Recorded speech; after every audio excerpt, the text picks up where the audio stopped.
Hello friends, welcome to Sangeetha's food gallery. നമ്മളിന്ന് ചെയ്യാൻ പോകുന്നത് നേന്ത്രപ്പഴം പുളിശ്ശേരിയാണ്. ഇത് വളരെ എളുപ്പത്തിൽ തന്നെ ചെയ്യാൻ പറ്റുന്ന റെസിപ്പിയാണ്. ഞാൻ മാമ്പഴ പുളിശ്ശേരിയുടെ വീഡിയോ ഓൾറെഡി ചെയ്തിട്ടുണ്ട്. നിങ്ങൾക്ക് താല്പര്യമുണ്ടെങ്കിൽ അതും ട്രൈ ചെയ്ത് നോക്കാം. അതിന്റെ ലിങ്ക് ഞാൻ ഡിസ്ക്രിപ്ഷൻ ബോക്സിൽ കൊടുക്കുന്നുണ്ട്. അപ്പൊ ഇന്ന് നമുക്ക് നേന്ത്രപ്പഴം കൊണ്ടുള്ള പുളിശ്ശേരി എങ്ങനെയാണ് ചെയ്യുന്നതെന്ന് നോക്കാം. എന്ന് മൺചട്ടിയിലാണ് ചെയ്യാൻ പോകുന്നത്. ഇനി ഇതിലേക്ക് ഒരു നേന്ത്രപ്പഴം ഇതുപോലെ ചെറിയ ചെറിയ പീസസ് ആയിട്ട് കട്ട് ചെയ്ത് വെച്ചിട്ടുണ്ട്. ഇത് ചേർത്ത് കൊടുക്കാം. ഇത് നല്ലോണം പഴുത്ത പഴമാണ് കേട്ടോ. ഇനി ഇതിലേക്ക് 1/2 ടീസ്പൂൺ മുളക് പൊടി ചേർത്ത് കൊടുക്കാം. 1/4 ടീസ്പൂൺ മഞ്ഞൾപ്പൊടി ചേർത്ത് കൊടുക്കുന്നുണ്ട്. ഇനി ഇതിലേക്ക് ഒരു 1/4 ടീസ്പൂൺ കുരുമുളക് പൊടി കൂടെ ചേർത്ത് കൊടുക്കുന്നുണ്ട്. ഇനി ഇതിലേക്ക് 1 കപ്പ് വെള്ളം ചേർത്ത് കൊടുക്കാം. ഇനി ഇതിലേക്ക് ആവശ്യത്തിന് ഉപ്പ് കൂടെ ചേർത്ത് കൊടുക്കാം. ഇതൊക്കെ ഒന്ന് മിക്സ് ചെയ്ത് കൊടുക്കാം. ഈ പഴം നന്നായിട്ടൊന്ന് വേവിച്ചെടുക്കണം. അപ്പം നമുക്കിത് വേകാനായിട്ട് വെക്കാം. ഇപ്പം നമുക്ക് പുളിശ്ശേരിയിലേക്ക് ആവശ്യമായിട്ടുള്ള തേങ്ങയുടെ അരപ്പ് തയ്യാറാക്കാം. ഇതിനായിട്ട് 1 കപ്പ് ചിരകിയ തേങ്ങ എടുത്ത് വെച്ചിട്ടുണ്ട്. ഇനി ഇതിലേക്ക് 1/2 ടീസ്പൂൺ ജീരകം ചേർത്ത് കൊടുക്കാം. ഇനി ഇതിലേക്ക് 1 പച്ചമുളക് കൂടെ ചേർത്ത് കൊടുക്കുന്നുണ്ട്. ഇനി ഇത് ആവശ്യത്തിന് വെള്ളം ചേർത്തിട്ട് നല്ല നൈസായിട്ട് അരച്ചെടുക്കണം. കണ്ടില്ലേ, ഈ പഴമൊക്കെ നന്നായിട്ട് വെന്തിട്ട് ഇതിലെ വെള്ളമൊക്കെ നന്നായിട്ട് വറ്റി വന്നിട്ടുണ്ട്. അപ്പം നമുക്കിതിലേക്ക് അരച്ചു വെച്ചിരിക്കുന്ന തേങ്ങയുടെ അരപ്പ് ചേർത്ത് കൊടുക്കാം. ഇതുപോലെ നല്ല നൈസായിട്ട് വേണം അരച്ചെടുക്കാൻ. ഇത് നമുക്ക് ചേർത്ത് കൊടുക്കാം. ഇത് നന്നായിട്ടൊന്ന് മിക്സ് ചെയ്ത് കൊടുക്കുക. ഇതൊക്കെ നന്നായിട്ട് യോജിപ്പിച്ച് കൊടുത്തിട്ടുണ്ട്. ഈ തേങ്ങയുടെ പച്ചമണം മാറുന്നത് വരെ ഇതൊന്ന് തിളപ്പിച്ചെടുക്കണം. ഇതിൽ ആവശ്യത്തിന് വെള്ളമുണ്ട്.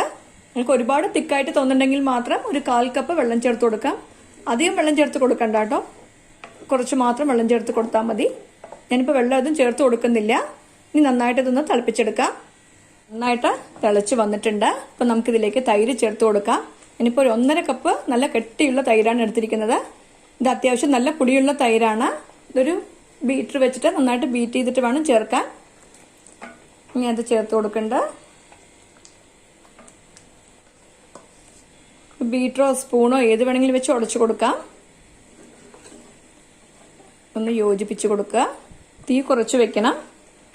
തൈര് ചേർത്ത ശേഷം തിളപ്പിക്കാൻ പാടില്ല കേട്ടോ, ഒന്ന് ചൂടാക്കി മാത്രം എടുത്താൽ മതി.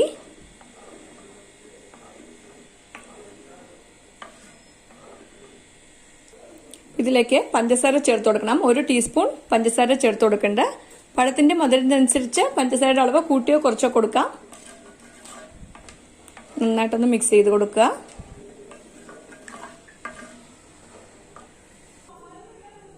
ഇപ്പം ഞാനത് ടേസ്റ്റ് ചെയ്ത് നോക്കി, മധുരത്തിന്റെ അളവ് മാത്രം കുറച്ച് കുറവുണ്ട്. അതുകൊണ്ട് ഞാൻ 1 ടീസ്പൂൺ കൂടെ പഞ്ചസാര ചേർത്ത് കൊടുക്കുന്നുണ്ട്. നിങ്ങൾക്ക് മധുരം കുറവായിട്ട് മതിയെങ്കിൽ 1 ടീസ്പൂൺ മാത്രം ചേർത്ത് കൊടുത്താൽ മതി. ഇപ്പം ഞാനിതിൽ മൊത്തത്തിൽ 2 ടീസ്പൂൺ പഞ്ചസാര ചേർത്ത് കൊടുത്തിട്ടുണ്ട്.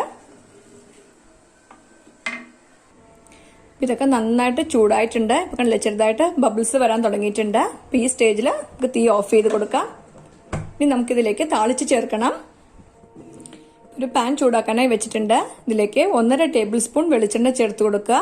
അതൊന്ന് നന്നായിട്ട് ചൂടാക്കിയെടുക്കണം. ഈ എണ്ണ നന്നായിട്ട് ചൂടായിട്ടുണ്ട്. ഇതിലേക്ക് 1 ടീസ്പൂൺ കടുക് ചേർത്ത് കൊടുക്കുക. 1/2 ടീസ്പൂൺ ഉലുവ ചേർത്ത് കൊടുക്കണ്ട. ഈ കടുകൊക്കെ പൊട്ടി തുടങ്ങിയിട്ടുണ്ട്. ഇതിലേക്ക് 3 വറ്റൽമുളക് പൊട്ടിച്ചത് കൂടെ ചേർത്ത് കൊടുക്കാം. ഇനി ഇതിലേക്ക് കുറച്ച് കറിവേപ്പില കൂടെ ചേർത്ത് കൊടുക്കണ്ട. ഇത് റെഡി ആയിട്ടുണ്ട്. ഇനി തീ ഓഫ് ചെയ്ത് കൊടുക്കാം. ഇനി നമുക്കിത് കറിയിലേക്ക് ചേർത്ത് കൊടുക്കാം.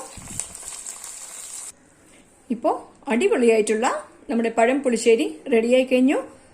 നിങ്ങൾ എല്ലാവരും ഈ റെസിപ്പി ട്രൈ ചെയ്ത് നോക്കണം. ഇഷ്ടമായെങ്കിൽ ലൈക്ക് ചെയ്യാനും ഷെയർ ചെയ്യാനും സബ്സ്ക്രൈബ് ചെയ്യാനും മറക്കരുത്. നിങ്ങളുടെ ഫീഡ്ബാക്ക് അറിയിക്കും വേണം. Thanks for watching.